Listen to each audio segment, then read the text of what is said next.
Hello student, आज हम लोग पढ़ेंगे जयशंकर प्रसाद द्वारा लिखित ममता कहानी, जिसका हम लोगों ने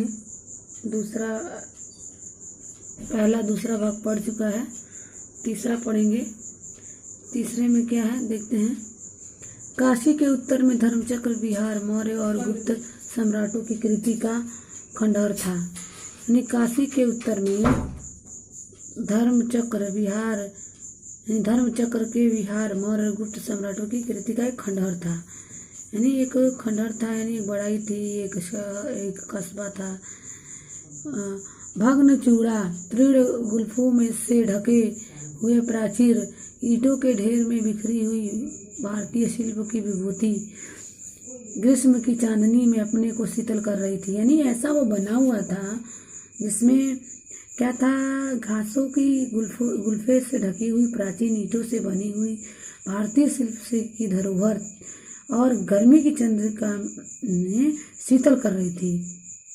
जहाँ पंचवर्गीय भिक्षु गौतम का उपदेश ग्रहण करने के लिए पहले मिले थे। यानी जहाँ पर पंचवर्गीय भिक्षु जो गौतम का उपदेश पाने के लिए वहाँ पर मिले थे, उसी स्फूर्त के भग्नावशेष की मलिन छाया में एक झोपड़ी के दीपालोक में एक स्त्री पाठ कर रही थी।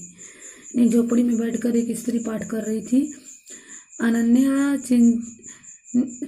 अनन्याश्चिन्तयतो माम ये जना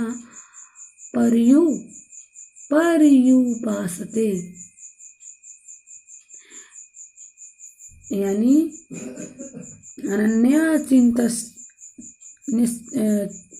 अनन्य चिंताओं से ग्रसित लोगों को अनन्य चिंताओं से ग्रसित जो लोग हैं, यानी चिंताओं से लिए उसको नहीं लेना चाहिए। माँ माने मत, पर्युपासते यानी उसको पालना चाहिए। अनन्य चिंताएं जो मनुष्यों के अंदर होती हैं उसे उसको पालना नहीं चाहिए। पाठ रुक गया। एक भीषण और हताश आकृति दीप के मध्य प्रकाश से सामने खड़ी थी। यानी एक हताश भीषण आकृति जो थी वो दीप के उजाले में उसको दिखाई दे रही थी, खड़ी थी। स्त्री उठी, उसने कपाट बंद करना चाहा। यानी उसने चाहा कि मैंने क्या करूँ, कपाट बंद कर दूँ, परंतु उस व्यक्ति ने कहा, माता मुझे आश्रय चाहिए। क्या कहा, मुझे आश्रय चाहिए। तुम कौन हो? स्त्री ने पूछा। मैं मुगल हूँ। कौन हूँ? मुगल हूँ। चौसा युद्ध में शेरशाह से विपन्न होकर अच्छा चाहता हूँ। इस रात अब आगे चलने में असमर्थ हूँ, यानी मैं आगे नहीं चल सकता, तो इसलिए मुझे क्या चाहिए? आश्रय चाहिए। क्या शेरशाह से? इसलिए मैं अपने ओठ काट लिए। हाँ माता, परंतु तुम भी वैसे ही क्रूर हो, यानी वैसे ही क्रूर दिख रहे हो। वही भीषण रक्त की प्यास है, वही निष्ठुर प्रतिबिंब तुम्हारे मुख पर भी है। सैनिक, मेरी कुटी में स्थान नहीं। यानी वैसे तुम भी तो हो, तो इसलिए मैं तुम्हारे लिए मेरे कुटी में कोई स्थान नहीं। जाओ कहीं दूसरा आश्रय खोज लो। फिर क्या होता है, गला सूख रहा है, साथी छूट गए हैं, अश्व गिर पड़ा है, इतना थका हुआ हूँ इतना। यानी कह रहे हैं कि गला सूख रहा है, साथी छूट गए हैं, अश्व कहाँ थे हम लोग? क्या हो रहा था? गला सूख रहा था, साथी छूट गए और अश्व गिर पड़ा, इतना थका हुआ, इतना थका। कहते कहते वह व्यक्ति धम से बैठ गया और उसके सामने ब्रह्मांड घूमने लगा। यानी उसके सामने ब्रह्मांड घूमने लगा, उसे चक्कर आने लगा और भड़क से गिर गया। स्त्री ने सोचा, यह विपत्ति कहाँ से आई। उसने जल दिया, मुगल के प्राणों की रक्षा हुई। यानी उसने उसको पानी पिलाया। वह सोचने लगी, सब विधर्मी दया के पात्र नहीं, मेरे पिता का वध करने वाले आतताई घृणा से उसका मन विरक्त हो गया। यानी सभी विधर्मी क्या होते हैं? दया करने के पात्र नहीं होते हैं। स्वस्थ होकर मुगल ने कहा, माता तो फिर मैं चला जाऊं? फिर विचार कर रही थी, मैं ब्राह्मणी हूँ, मुझे तो अपने धर्म अतिथि देव की उपासना का पालन करना चाहिए। यानी अतिथि देव की उपासना का पालन करना चाहिए, परंतु यहाँ नहीं। सब विधर्मी दया के पात्र नहीं, परंतु यह दया तो नहीं, कर्तव्य करना है तब। यानी वो एक तरफ उसको अपने आप को ब्राह्मणी कह रही है, उसको अतिथि देव की उपासना समझ यानी अपना पालन समझ रही है, परंतु एक और क्या ये भी सोच रही है कि विधर्मी दया के पात्र नहीं होते, और दया और मन में विचार कर रही है कि दया तो नहीं, मैं क्या कर रही हूँ, अपने कर्तव्य का पालन कर रही हूँ, कर्तव्य ये तो मेरा कर्तव्य है। मुगल अपनी तलवार टेक कर उठ खड़ा हुआ। ममता ने कहा है, क्या आश्चर्य की है कि तुम भी छल करो, ठहरो। छल नहीं तब नहीं स्त्री, यानी छल तब नहीं, जाता हूँ। तैमूर का वंशधर स्त्री से छल करेगा, भाग्य का खेल है, करेगा, जाता हूँ, भाग्य का खेल है।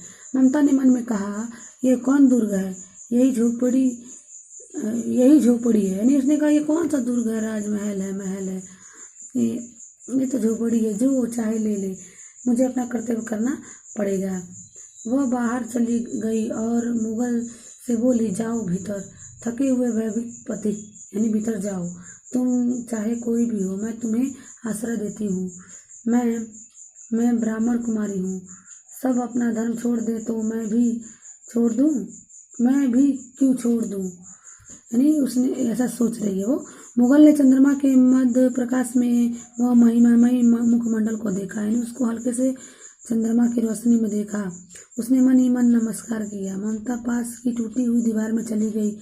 भीतर थके पथिक ने झोपड़ी में विश्राम किया, यानी जो राहगीर था वो उसमें आराम करने लगा, और ममता जो थी वो बगल वाली टूटी दीवार में चली गई।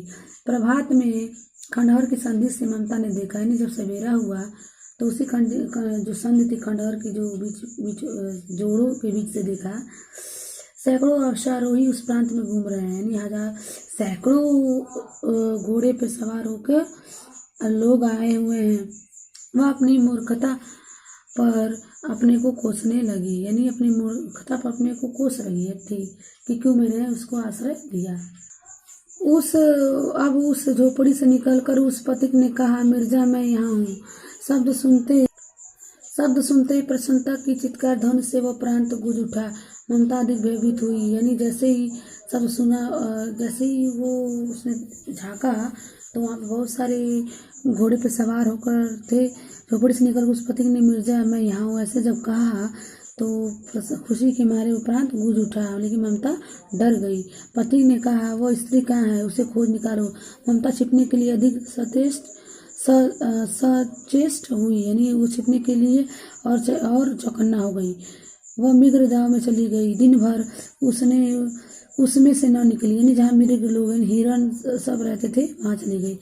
संध्या में जब शाम के वक्त में जब वो लोगों के साथ जाने का उपक्रम हुआ तो ममता ने सुना पति घोड़े पर सवार होते हुए कह रहा था, मिर्जा उस स्त्री को मैं कुछ दे न सका, उसका घर बनवा देना, क्योंकि मैंने विपत्ति में यहाँ क्या किया, विश्राम पाया था, यह स्थान भूलना मत। इसके बाद वे चले गए। नहीं, ऐसा उसने सुना। चौसा के मुगल पठान युद्ध को बहुत दिन बीत गए, यानी ये जो घटना हुई थी इसको बहुत दिन बीत गए। ममता अब 70 वर्ष की वृद्धा थी, यानी ममता अब 70 साल की हो गई थी, जो बूढ़ी हो गई थी। वह अपनी झोपड़ी में एक दिन पड़ी थी। शीतकाल का प्रभात था, यानी ठंडी का मौसम था, सवेरा हुआ था। उसका जीर्ण कंकाल खांसी से गुजर रहा था, ना उसका जो कंकाल रही शरीर था वो खांसी से गुजर रहा था। ममता की सेवा के लिए गांव के दो तीन स्त्रियां उसे घेर कर बैठी थी, क्योंकि वह आजीवन सबके दुख सुख को की सहभागिनी रही, इसलिए गांव की जो थी 2-4 औरतें वो आकर बैठी हुई थी। ममता ने जल पीना चाहा, एक स्त्री ने सीपी से जल पिलाया। सहसा एक अश्वारोही उसी झोपड़ी के द्वार पर दिखाई पड़ा, यानी तभी अचानक एक घोड़े पे सवार हुआ एक जो द्वार पर एक आदमी अश्वारोही एक सवार दिखाई दिया। वह अपनी धुन में गाने लगा, मिर्जा ने जो चित्र बनाकर दिया है वह तो इसी जगह का होना चाहिए। वह बुढ़िया मर गई होगी, अब उससे किससे पूछूं कि एक दिन शहंशाह हुमायूं किस छप्पर के नीचे बैठे थे। यह घटना भी तो 47 वर्ष से ऊपर की हुई। यानी क्या सोचने लगा, किससे पूछूंगा, तो बुढ़िया मर गई होगी, और एक दिन इसे शहंशाह यानी वहाँ पर शहंशाह यानी सम्राट हुमायूं आए थे, और उस दिन जो आए थे उस झोपड़ी में एक रात विश्राम किया था, वो कौन थे? हुमायूं थे। अकबर ने ममता ने अपने विकल कानों से सुना। उसने पास की स्त्री से कहा, उसे बुलाओ। यानी वो उतनी बात उसने सुना और एक स्त्री से कहा, उसे बुलाओ। अश्वरोही पास आया। ममता ने रुक रुक कर कहा, मैं नहीं जानती कि वह शहंशाह था या साधारण मुगल। यानी उससे बुलाकर कहा कि मैं नहीं जानती वो एक शहंशाह था या साधारण मुगल था, पर एक दिन इस झोपड़ी के नीचे वह रहा। मैंने सुना था कि वह मेरा घर बनवाने की आज्ञा दे चुका था। मैं आजीवन अपनी झोपड़ी के खोदे जाने के डर से भयभीत रही। नहीं, मैं नहीं चाहती थी कि मेरी झोपड़ी को खोदा जाए, यहाँ उजाड़ा जाए इसे। भगवान ने सुन लिया, मैं आज इसे छोड़े जाती हूँ। तुम इसका मकान बनाओ या महल, मैं अपने चिर विश्राम गृह में जाती हूँ। यानी पुराने विश्राम गृह में जा रही हूँ। अश्वरोही अवाक खड़ा था, यानी बिना बोले खड़ा था। बुढ़िया के प्राण पंछी अनंत में उड़ गए। यानी बुढ़िया क्या हुई? मर गई कि मृत्यु हो गई। वहाँ एक अष्टकोण मंदिर बना और उस पर शिलालेख लगाया गया। सातों देश के नरेश हुमायूं ने एक दिन यहाँ विश्राम किया था। यानी 7 देश पे विजय प्राप्त करने वाले नरेश हुमायूं ने क्या किया था? एक दिन आराम किया था। उसके पुत्र अकबर ने, यानी हुमायूं का पुत्र कौन था? अकबर था। उसने उसकी स्मृति में यह गगनचुंबी मंदिर बनवाया है। यानी उसकी याद में एक वहाँ पर क्या बनवाया था? गगनचुंबी मंदिर बनाया था। गगनचुंबी यानी गगन माने आकाश, चुंबी माने चूमने वाला, आकाश को छूने वाला, चूमने वाला। पर उसने ममता का कहीं नाम नहीं, लेकिन उसमें ममता का कहीं भी नाम नहीं था। ऐसे ही होता है, बड़े जो लोग होते हैं राजा महाराजा, वो छोटी छोटी बातों को भूल जाते हैं। लेकिन ममता एक ब्राह्मणी थी जिसने अपना कर्तव्य निभाया और अपने कर्तव्य का पालन किया, अपने धर्म का पालन किया और उसकी सहायता की। अगर उस रात उसकी सहायता नहीं करती, पानी पिलाती, तो वो उसी दिन मर जाता हुमायूं।